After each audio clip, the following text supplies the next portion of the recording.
மிகச்சிறந்த கஞ்சிரா வித்வான் வாழ்க்கையில் முருகப்பெருமான் நிகழ்த்திய அற்புதம் தெரியுமா உங்களுக்கு?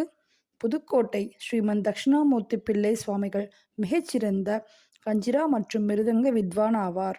அவர்களின் குரு மாயாண்டி சுவாமிகள் அவர்களின் உத்தரவின்படி 6 படை வீட்டிற்கும் சென்று அவர் முருகப்பெருமானை தரிசனம் செய்யலாம் என்று முடிவு செய்தார். அப்பொழுது ஒவ்வொரு படை வீட்டிற்கும் தத்தம் சீடர்களுடன் அவர் செல்வது வழக்கம். அப்போது செல்கையில் மும்பையில் ஒரு கச்சேரி வாய்ப்பு வந்தது அவருக்கு. அப்பொழுது மும்பைக்கு பயணம் விரைந்தார். மும்பையில் கச்சேரி இனிதே நடைபெற்றது. அப்பொழுது ஒரு செல்வந்தர் தம் குழந்தைக்கு பிறவியிலேயே வாய் மற்றும் கால் நடப்பதில் ஊனம் உள்ளது பற்றியும் இந்த குறைக்கு தீர்வு தாங்கள்தான் காண வேண்டும் என்று அவரை வேண்டினார். அப்பொழுது தைப்பூச சமயம். அதனால் தக்ஷணாமூர்த்தி பிள்ளை அவர்கள் பழனிக்கு வருமாறு அவர்களை வலியுறுத்தினார். பாலதண்டாயுதபாணியை நம்பினோரை கைவிடுவதில்லை என வாக்களித்தார். அவர்களும் வந்தனர்.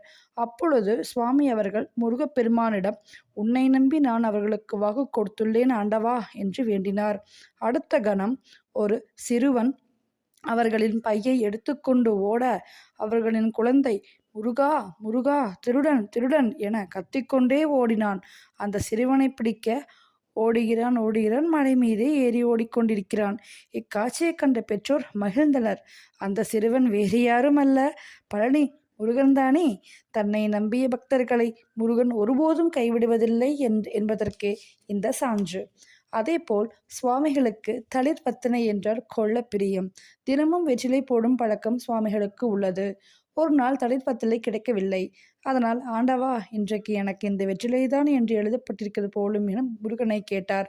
உடனே பழனிக்கு அருகிலுள்ள தளிர் வெற்றிலை தோட்டத்து பண்ணையாரின் கனவில் முருகப்பெருமான் தோன்றி, பழனியில் உள்ள என் பிள்ளைக்கு வெற்றிலை கொடு, உன் பல நாள் வயிற்று வலி தீரும் என்று கூறினார். அதேபோல் அடுத்த வினாடி வெற்றிலை பழனிக்கு சென்று சுவாமிகளிடம் ஒப்படைக்கப்பட்டது.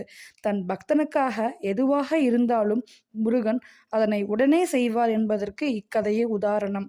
வெற்றிவேல் முருகனுக்கு அரோகரா, வீரவேல் முருகனுக்கு அரோகரா, பழனிமலை வாழ் பாலதண்டாயுதபாணிக்கு அரோகரா அரோகரா.